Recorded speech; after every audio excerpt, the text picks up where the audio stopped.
These sounds I've become accustomed to. They didn't used to belong here. A long time ago, a time with memories either lost or false, these sounds were foreign. They didn't make sense to me.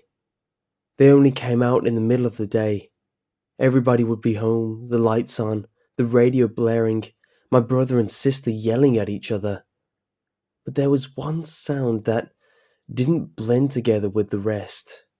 It stood out, but only to me. It was nothing too startling, just a low humming noise. It bothered me a lot.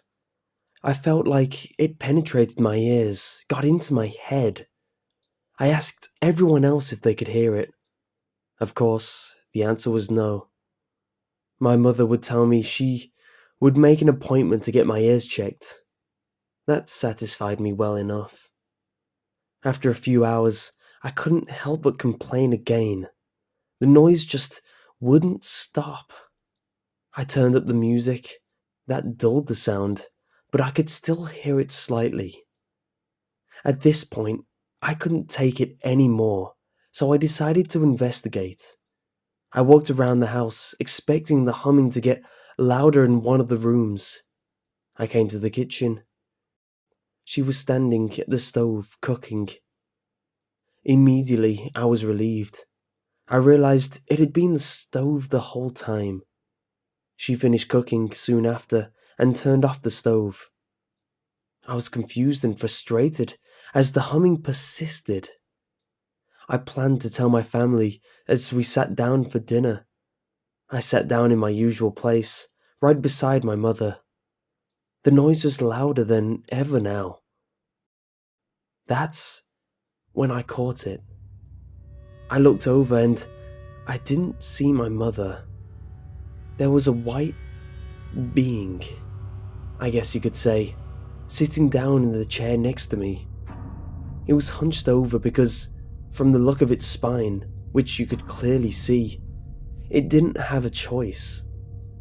I fell out of my chair in horror. It looked straight at me. I say it like that because it had nothing to look at me with. I think there were probably eyes there at one time, as you could see through the skin that had grown over the sockets. There were random patches of long hair spouting out of its head. They were completely plastered to its face. It had no nose, only two diagonal slits. There was a mouth, but no lips. It was gaping open, and you could see what was left of its teeth and tongue. I had finally discovered the source of the humming. The torturous noise was streaming out of its gaping maw like a speaker. Of course, I ran out of the house. I ran until my lungs felt like they were full of acid. I stopped. My mind started working a bit. I had left my brother and sister behind. Ignoring the burning in my chest, I ran back as quickly as my feet could move. When I got back, I looked at my mother. She was normal now, but I could still hear the humming. I grabbed my brother and sister by the wrists and pulled them away with minimal effort. They didn't say anything, didn't even look at me. We got outside. I yelled at them, "Run! We have to get out of here!" Then I hear it. The humming. It was coming from them too. I was too late to save them. Now I know they had been like that for years. So now, here I am. I can't leave them behind. They're my family. I love them. I've gotten used to seeing their true forms out of the corner of my eye. I've gotten used to the sight of them digging through the skin over their eyes. Though, I don't know why they do it.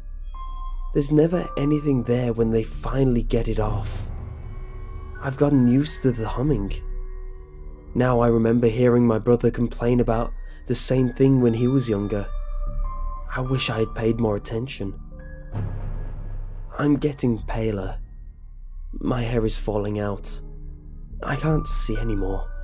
and I can feel my eyes decaying. I hear the humming coming from my own throat now. It's faint, but definitely there. I used to wonder what I was becoming. I gave up a while ago, though. Now I'm sitting here with the dull blade I found in the kitchen. I keep slicing, but there's nothing coming out of my wrists. I don't feel anything. I pray to every god I can think of to make me mortal again, so I can end it before I become like them. They haven't answered yet. I'll just keep praying.